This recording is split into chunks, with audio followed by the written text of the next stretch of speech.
Welcome to another founder-to-founder interview from Gun.io, your source for hiring world-class tech talent. Today, Gun.io's CEO and co-founder Teja Yanamandra sits down with Brian Pontarelli, founder and CEO of FusionAuth, a customer authentication and authorization platform that makes developers' lives awesome, and Cleanspeak, an on-prem profanity filter and moderation platform. Okay, here's Teja.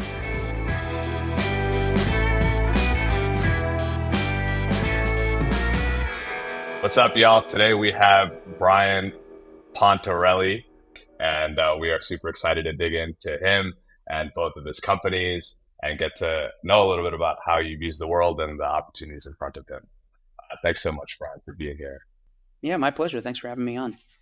I think probably the most interesting place to start is just getting to know you a little bit. What's your background? I think you are a software engineer. Maybe you don't do much of that today, but just curious how you got started. I actually still code. So I've been coding since I was 10, probably, something around that.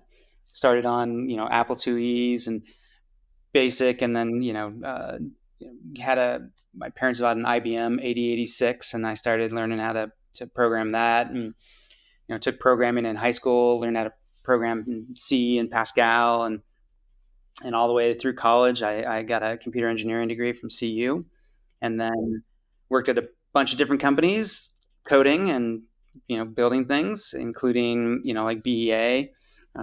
Before they got bought by Oracle, so they were building WebLogic, and then I worked at Orbitz, and I ended being on the architecture team there and helping build some of the foundational pieces of their system, and then a smattering of other, startups or local companies in the Denver, Boulder area. And then finally just went out on my own and started building Cleanspeak at the time. That was our first product that we launched. That was Cleanspeak. This is Jack. He's made it his mission to be a profanity-fueled menace to your online community. He knows all the tricks, curse words, leet speak, misspellings, using innocent words not so innocently, and even foreign languages. Sitting a server away is Jill, a community moderator. Armed with Cleanspeak profanity filtering and moderation software from Inversoft, she can keep close tabs on users like Jack. Cleanspeak uses a combination of technology and human moderation. So did you grow up in Colorado? I did, yeah. I'm actually a native, and my wife got her PhD at UIC, University of Illinois, Chicago. And so we moved to Chicago for about 5 years. And so that's how I ended up working at Orbitz. Interesting. So, okay. How much of growing up in Colorado do you think was an important factor in your current focus professionally and the way your life is going?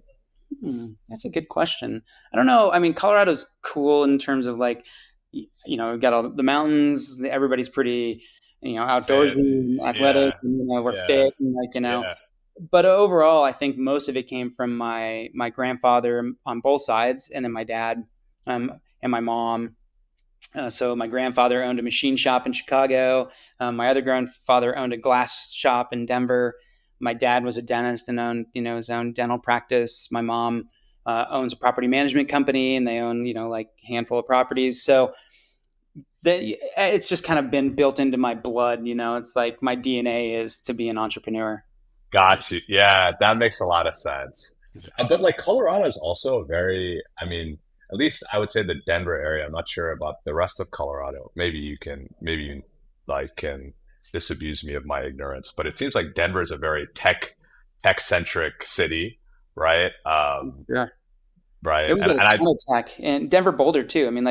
Boulder's got a ton of startups, and then Facebook set up shop there, and Twitter had an office up there for a while, and Google has an office up there. So lots of tech in Boulder, and then tons of tech in Denver as well. I actually used to work on Denver Startup Week. So it was the largest sort of free entrepreneur event in the world. I don't know if it still is, but it was very heavy tech. Yeah, that's cool. I remember, so a really good friend of mine, who I used to work with really early in my career, he moved to Boulder, I think from the Bay Area.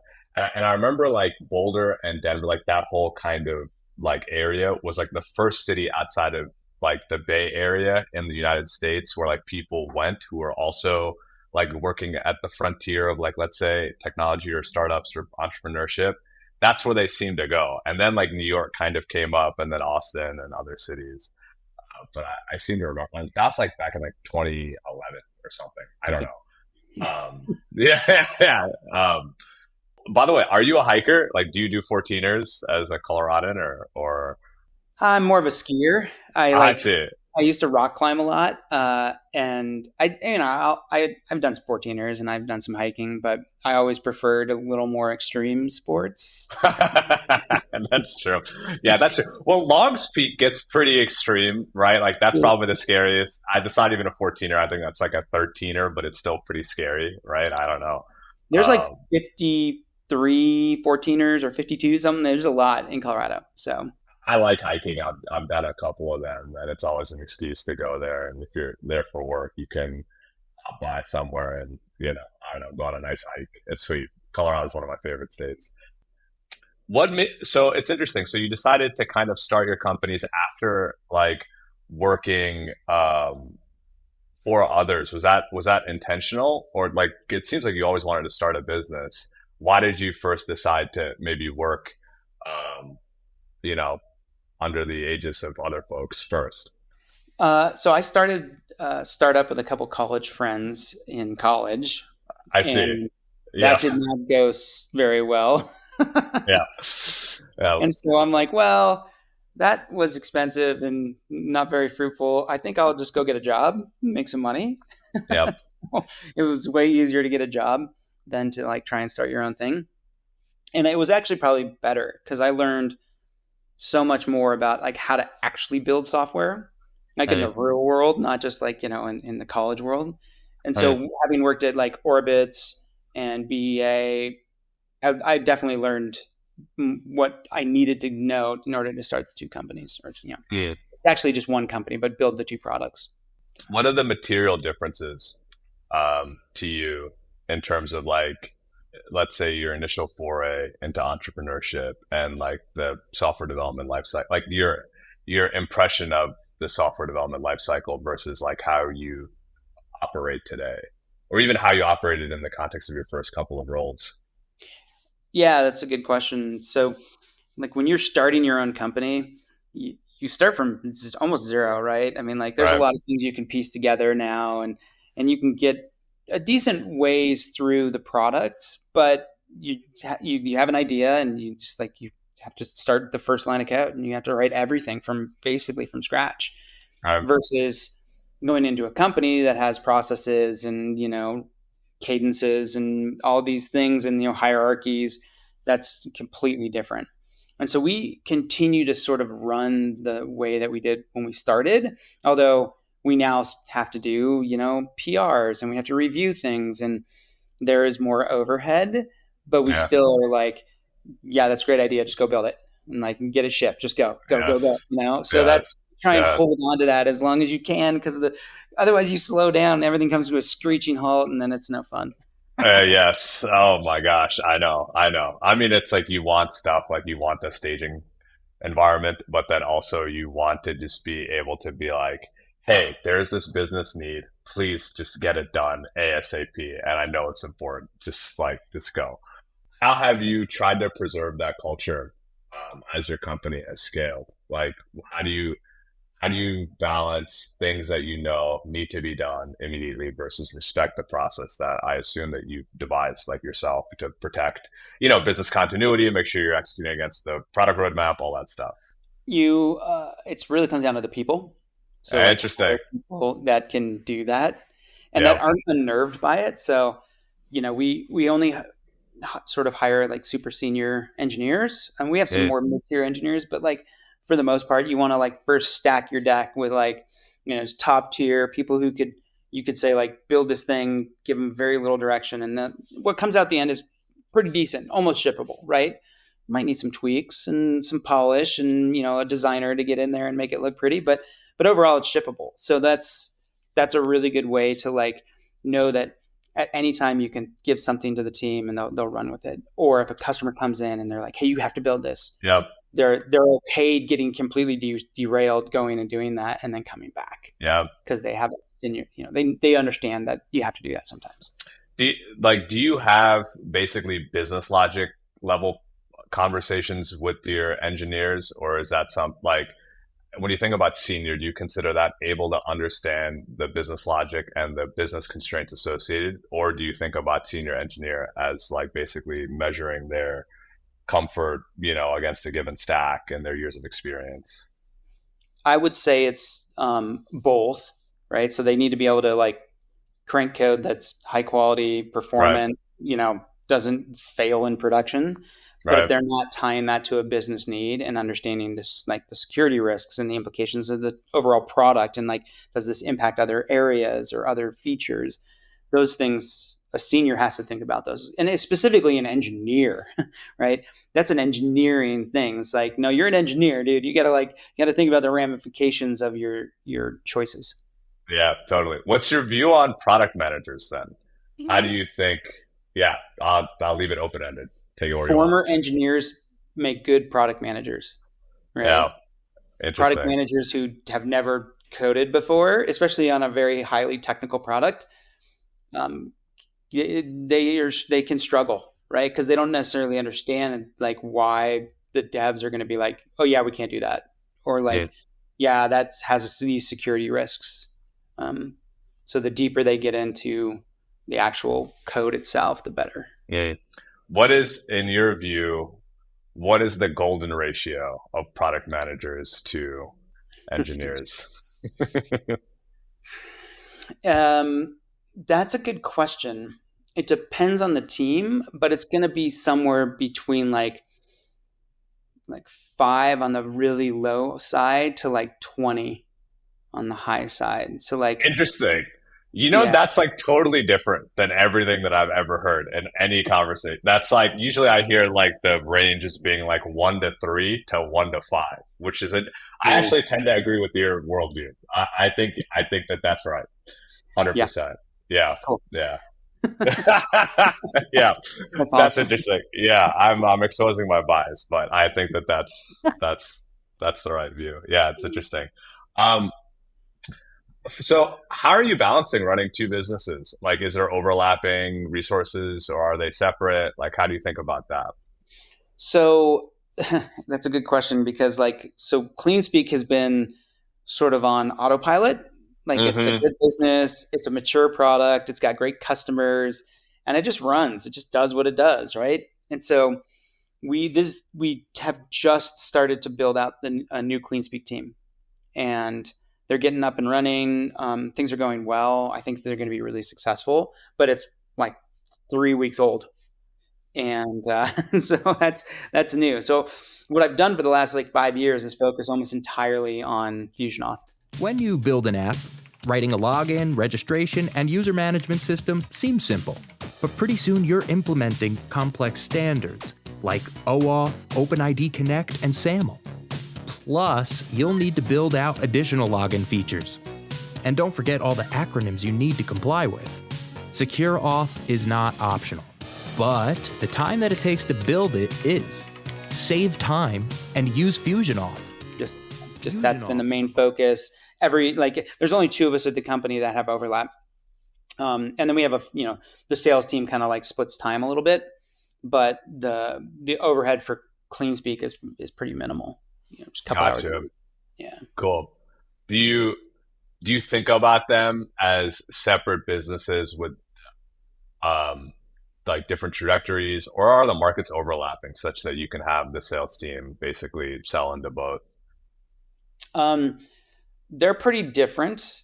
The markets do overlap. So that's interesting. Game companies use FusionAuth for their login. Then they also use Cleanspeak for their chat. Interesting. So there is some market alignment, but the buyers are totally different. FusionAuth, the buyer is an engineer or a developer or CTO or, in that stack. And on the Cleanspeak side, it's trust and safety, compliance, product. So very different buyers for sure. Was FusionAuth almost an emergent opportunity that you sort of stumbled across in the pursuit of building CleanSpeak, or was it something that just like emerged, I don't know, like orthogonally to your pursuit of building CleanSpeak? It was kind of in a similar progression. So we built CleanSpeak, had all these game companies that were using it, wanted to build a forum that CleanSpeak could do filtering for the content in the forum. And we were going to sell it to game companies, and every game company we knew of had their own login page, right? You go to Nintendo.com, you log in there. And so we're like, well, let's build a forum without login, and we'll like use a third-party login tool. Well, we ended up having to build our own third-party login tool to test the forum. Yes. And then we're like, well, this login tool is pretty sweet over here, and this forum's not selling. Yes. Please get FusionAuth into Steam. Many times I was about to blow my brains out trying to reset my password for Steam because they're training freaking robots against your password reset thing, and I can never get the things right. It's so annoying. So that's yes, I'm well versed in the pain and suffering that happens with a lot of these logins tools. They're horrible. Yes, yeah. So are you a gamer, by the way? Is that how you sort of focused on that as like the initial vertical, or no, you're not a gamer? I used to be a heavy gamer. Got you. Cool. A lot. And then after when I started this, I'm like, man, this gaming is taking up a lot of my time. I should probably stop, No doubt. Yes. Yeah. So I went cold turkey, dude. I was just like, okay, no games, nothing. Like everything that came out, I'm like, oh, that looks so cool. Like every new Xbox or PlayStation is coming out. I'm like, oh, I want to go buy it, but I can't. Yes. No, I was an avid, addicted for sure, PC gamer. So much so that like, I remember like this is when I was a kid. I remember like I came home with like a report card, and my mom, she was like, you cannot ever play video games again. You're going to like fail out of like high school, which is like hard. And I was like, okay, sure. I started playing obviously when parents weren't looking. My mom literally pulls the cable modem out of the wall, and like, she's like annoyingly unscrewing the coax cable and throws the modem out of the window. And like, we're in like a 2-story thing, and this breaks. And I'm like, wow, okay. So I understand like those things you just got to quit. But like, I don't know. I try to like have 2 hours in a week, typically Friday nights, that I allow myself to like time box and play with like my old friends, you know, but if you're not careful, that can creep into 2 hours on a Thursday and 2 hours on a Wednesday and then 4 hours on a Tuesday, so I hear you. I started to get back into it with my kiddos. Like my son and I were playing like, whatever, game was on an iPhone, and, we play things. And then I did some, playing on Switch with the other kids. And then I started realizing, because then, you started getting into it, like Clash of Clans. And I'm like, ooh, I'll buy that. Yeah. Ooh, I'll buy that. And I started buying everything, and I started playing like every, like in between meetings I'd be playing. I was like, oh my God, I slid back into it, dude. This is not good. No, it happens quick.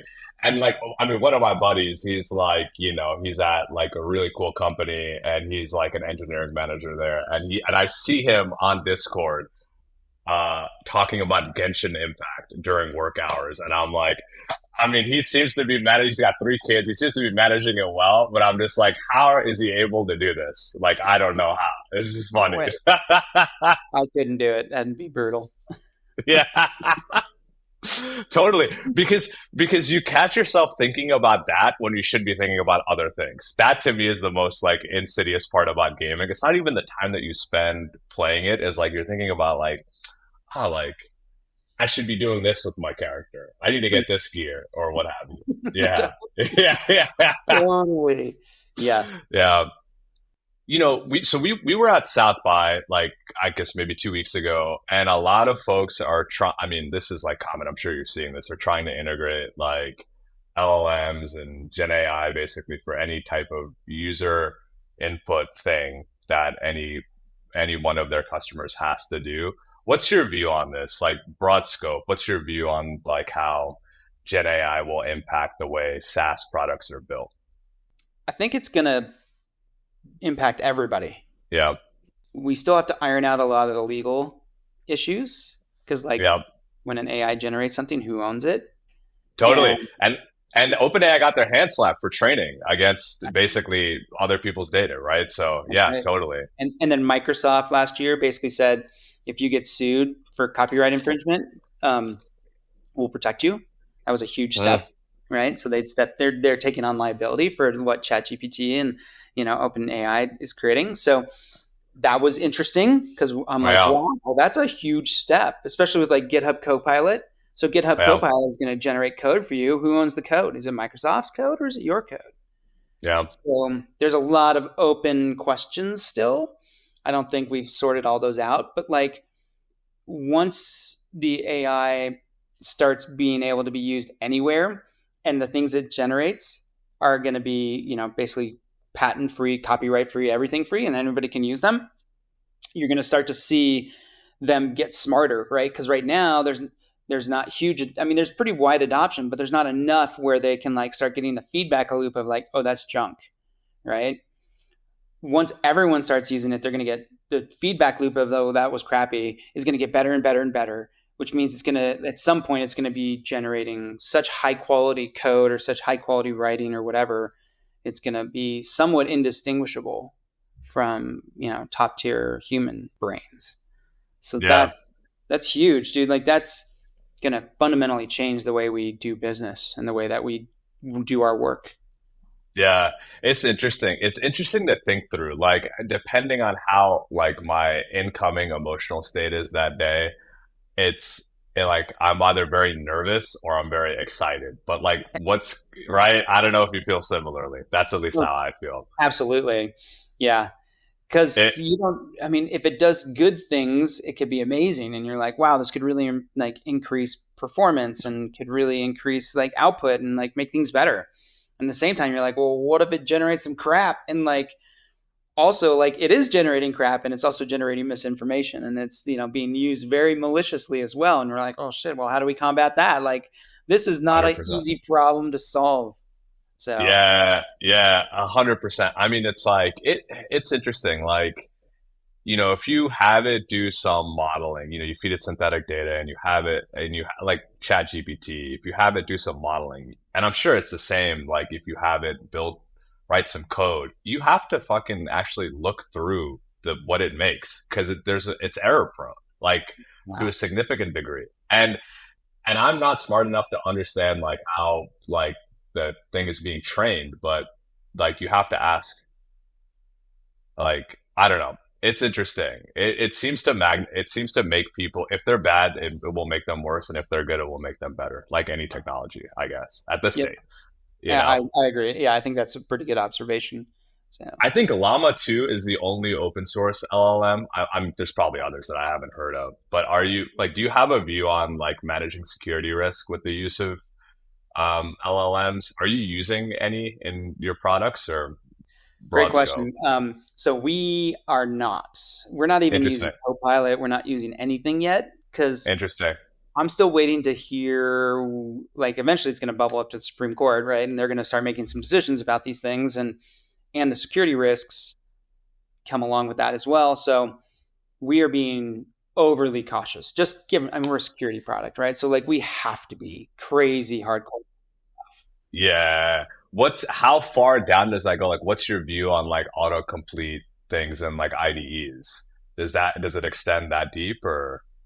It does. Yeah. So we don't allow them to enable Copilot currently or anything. Like you can basically like do IntelliSense, right? Where it's just like, okay, well, I know you were talking about one of the three things that looks like, foo, but if it's like, cause you can start typing that and it'll just, the LLM will spit out a bunch of code.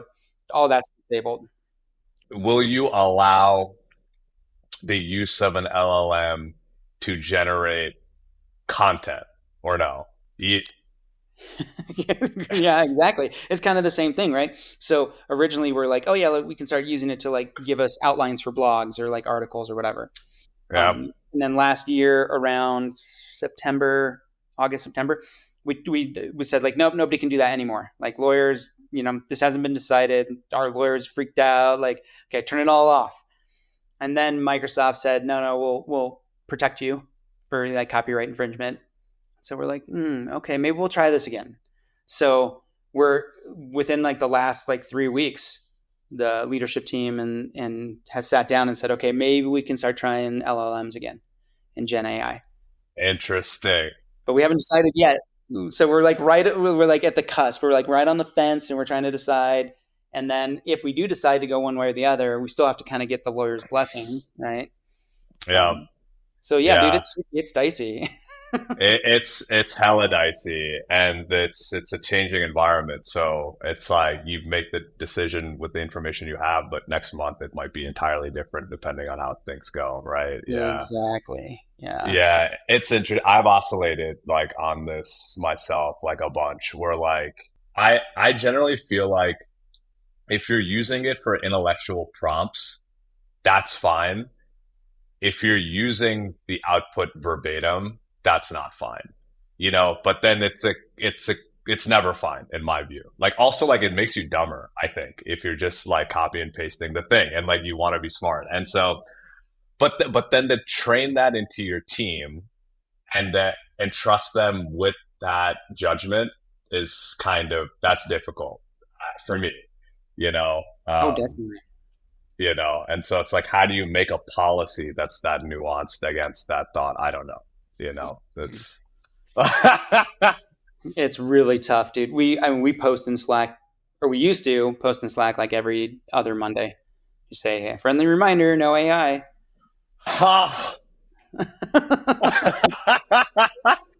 Yeah, I mean, like, how else do you do it, dude? Yes, yeah. Speaking of which, what's your view on like remote work, hybrid, in office? Like, how do you think about that? I assume you probably have a hybrid approach, if I'm not mistaken. Yeah, I think that's the best way. But like, what's your instantiation of the hybrid approach? Like, what are nice. some? Yeah, like yeah. So we have folks all over the country, and we try to get everybody in one location every quarter. Although as we scale, that's going to be harder and more expensive. So we'll see if it continues. But usually they come to Colorado, and we just moved offices. So we got, basically quadrupled our space because we were running out of space. And we're really flexible. It's like, hey, you want to come in? Come in. I'm going in on Tuesday, and like, hey, anybody want to go to lunch? So we do that kind of setup. And then we allow the teams to like fly people in as needed, right? So like the sales team is doing a Q2 kickoff first week in April, and I'm like, sure, yeah, just bring them all out. Fly everybody out. Use the space, set up conferences, do whatever, take them out to dinner, and so we approve a lot of that stuff as well. Yeah, similar. Do you have a point of view on your leadership team? Does that need to be co-located generally, or are you sort of? No, we have somebody in the Bay, somebody in Seattle area, somebody in Texas. And then, a bunch of us are local.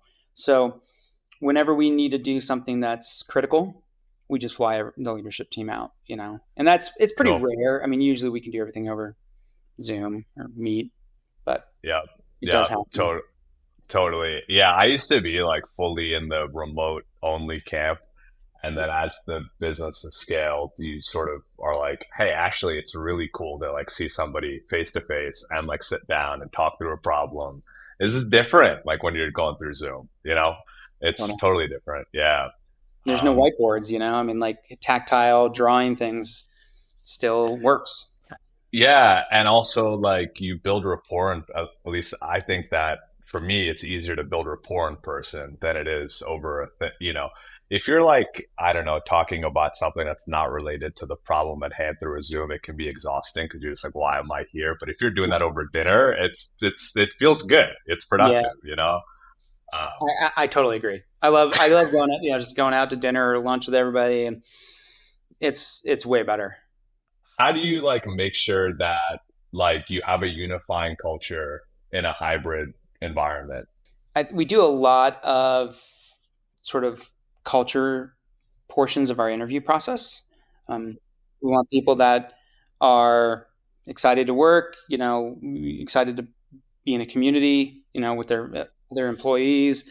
Um, you know, we say like, hey, do you like going out to dinner and like grabbing a beer? Like, even if you don't drink, that's fine. But like, just hanging out with your coworkers, or are you like a clock puncher? Like, I'm out. Like, it's 5 p.m. I'm done. And we've Yeah. not hired folks where we're like, I think that person's a clock puncher. Nobody will ever say they're a clock puncher, but you can tell. Like, it comes through. You just like, you ask enough questions, and you're like, are you a clock puncher? I'm pretty sure you are. What this might be like a proprietary, but like I mean, because I feel the same way. I 100%. It's also demotivating for me to be surrounded by people like that. For real, totally. right? You're just like, what are we doing? How do you discern? Like, what's your best question to discern clock puncher versus not? It's pretty hard, right? So like, I'll ask people like, what do you do for fun? Like, are you extreme sports? Do you like, go hiking? Like, what do you do outside of work? What do you do with, outside of work with like people that you work with? Like, do you get to know them?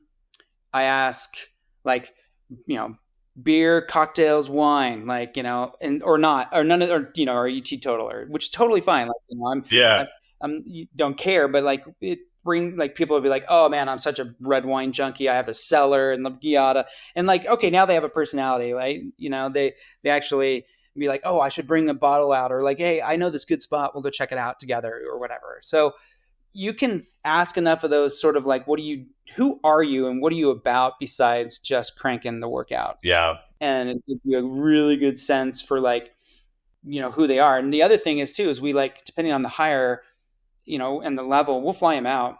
It's like, hey, we're going to fly you out. We're going to do an interview. We're going to go to dinner. We're going to we'll cover everything, but like, we want you to meet with people and like interact. And that just having dinner with somebody and just chatting with them tells you so much. Now, it's an expensive way to figure this out, but a bad hire is way more expensive than a flight in a hotel. My God. Oh my gosh. Yeah. Oh my gosh. I mean, amen to that. Yeah. It's hard. It's hard psychologically. It's hard in terms of the change management. Yeah. It's bad hires are horrible for sure. Yeah. That's interesting. I have to think more about that, because I will say, when you have like 10 people, it's easy to figure that out, because you just literally see what everybody's up to all the time. You get to 20, it's a little bit, 30. It's like, it's every increment of scale, it gets more tricky to discern, right? And it slows you down in hidden ways that you don't know is happening. So yeah, you empower your hiring managers to do that as well. So a lot of people don't realize that that's a critical part of it. And it's like, no, you guys got to interview for culture. Like, you have to figure out if this person is a total creeper or not, or whatever. So, yeah, we do that. I'm sure we can swap stories about that. It's crazy. Dude, we have doozies. Wow, I have got crazy stories about people. You're like, what? Is that real? Yeah. No, I'm right there with you. And like our platform hires people into. Okay, my CMO will say, don't ever say that. We do both hiring, full-time and fractional, for people. So not all employment, but I mean, so we've seen a lot of people being placed in companies, and like, there's some crazy people in this world. Like, that's what I'll say, right? And you just, anyway, that's why personally I'm like, get everybody fractionally, let them work, get to know them, and then decide. So we do a lot of contract to hiring. I love that model, actually. If people are up for it, it's like, hey, let's try this out for 3 months. We'll see what happens. Yeah, and I feel like, we frame it to people like, hey, you might not even like being here. Yeah. Like, do you really want to go through all this stuff and like read a bunch of onboarding docs and do all this crap? Like, if you don't even like being here, like, I don't know. Like, and so they're like, oh, okay, yeah, interesting.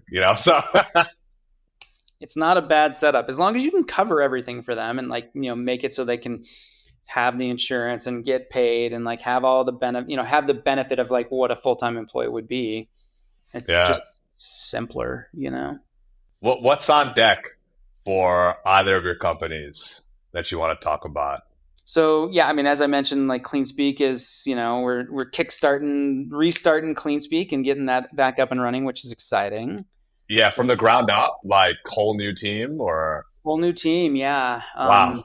Updating the platform. We're gonna be doing some really cool ML stuff in it. That's gonna be fun. Maybe a new whole go-to-market strategy and like an actual like a new pricing model. Like Sick.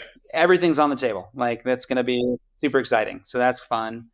And then for FusionAuth, it's scale time, right? So we're navigating okay, how do you keep doubling every year as the numbers get bigger? Right? Fuck, that's hard. Yeah, that's hard, dude. and eventually you just can't, like, it's impossible. But we're trying to navigate that right now. And so a lot of it comes down to marketing, go to market, sales, same thing. But we're also building some really cool product features that we think are going to like knock down some walls. So it's like, how do we get a developer onto the platform, integrated into their app, and it looks like their brand in 5 minutes? Like if I can pull that off, win.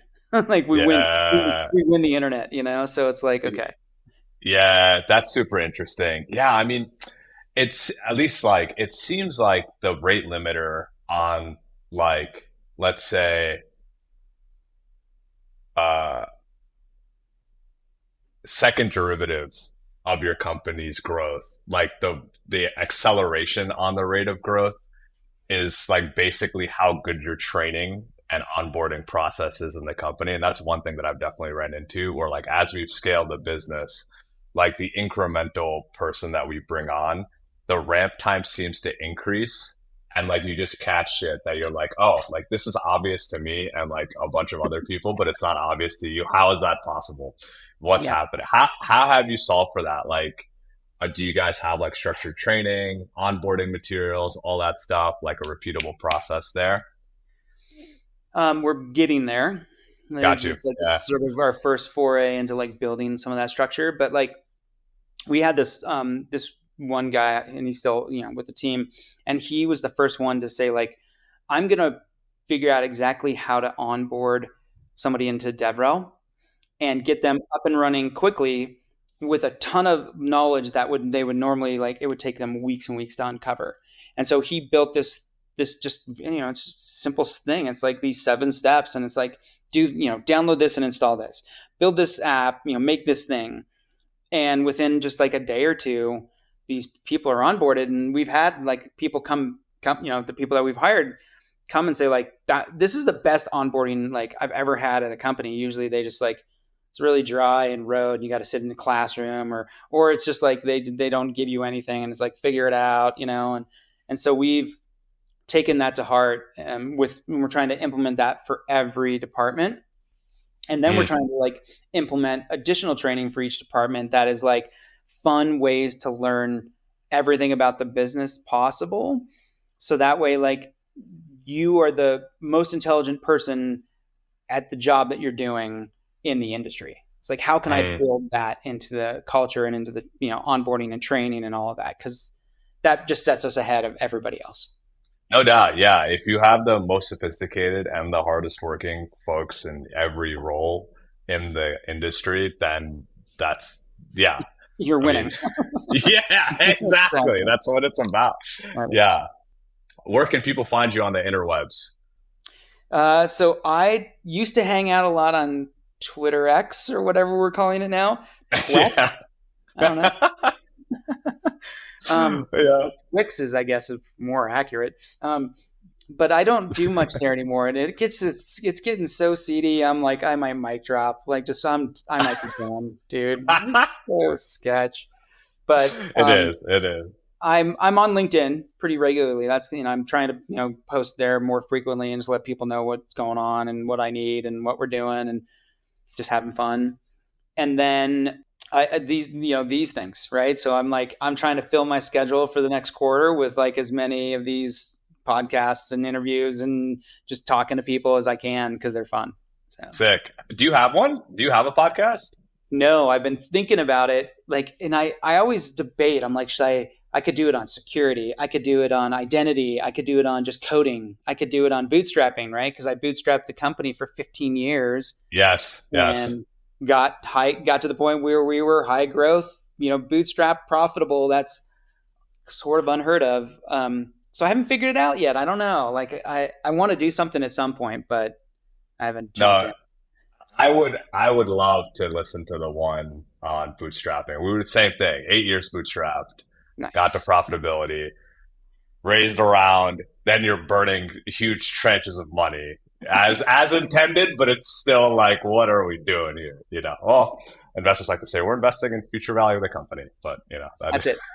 Of course. Yeah. Yeah.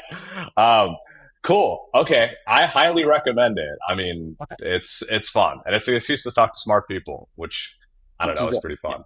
Yeah. I was thinking that would be really fun to do,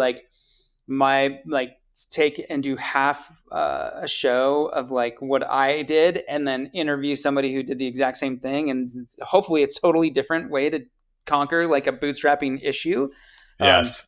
Because that would be really fun, right? Like every bootstrapper hits just snag after snag and like issue after. I mean, it's like every dollar you make, you have to think about how you're going to spend it and where it's going and what it's doing, and everybody thinks about it differently and has hit different roadblocks and speed bumps. So yeah, totally. Yeah, I mean, there's so much interesting stuff there. And like, what's funny? It's like, I just thought that was the way you build a business. Like, why would you go ask other people? Like, also, like, what are you saying to them? Like, I don't know what you're saying, because it's like made up. You don't really know. You don't know how the business is working. You're just trying to make more revenue. Like, that's it. Right. So, well, everybody has a different view of like what the end is, right? So if you bootstrap, are you want to just get sustainable and like spin off enough cash to make it's so you're making good money and you can retire at some point? Or are you looking for the big exit, or looking for a medium exit with a bigger exit later? Or are you just like, there's a lot of bootstrappers who will roll companies. So they'll basically like get a company to $1 million, sell it for $3 million, get another company to $1 million, sell it for $3 million, and that's all they do. They just roll them and roll them and roll them and roll them. And I'm like, yeah, interesting model. I didn't even think that was a thing, Yeah, that is interesting. Yeah, I have a buddy of mine who used to work in M&A, and he's like a big fan. He calls them tuck-in plays. He's a big fan of the tuck-ins, where it's like, like 1 million ARR, boom, get it out, and then like, exactly. Yeah, it's interesting. I don't know. I have like emotional attachment to the company. Like that would be hard for me. It'd be like you're breaking up with somebody every time that you're exiting. Like, I don't know. Yeah. I mean, I similarly have that same approach. I'm like, it's a lot of energy, a lot of work. Like I'm pushing, and then eventually I'm going to, get an exit, right? And get out. So. Yeah. But your knowledge compounds. It's like, then if you look at like the world's most impactful people, it's like they do one thing and they do it better than anybody else on the planet. And if you're number 2 there, that's okay. You're still probably really good if the market's big enough. Like really good. Yeah. Cool, man. Awesome. Well, it was a real pleasure to speak to you, and looking forward to doing it again on our podcast or maybe on yours. Oh, sweet. I'm down. That sounds awesome. You're listening to the Founder to Founder podcast, powered by Gun.io's Frontier Network. We release a new episode every Thursday morning, so be sure to subscribe on Spotify, Apple Podcasts, Stitcher, or wherever you stream your music. Please leave us a review and share with your friends. You can follow us online at The Frontier Pod, or drop us a line at team@gun.io to get in touch about hiring world-class tech talent.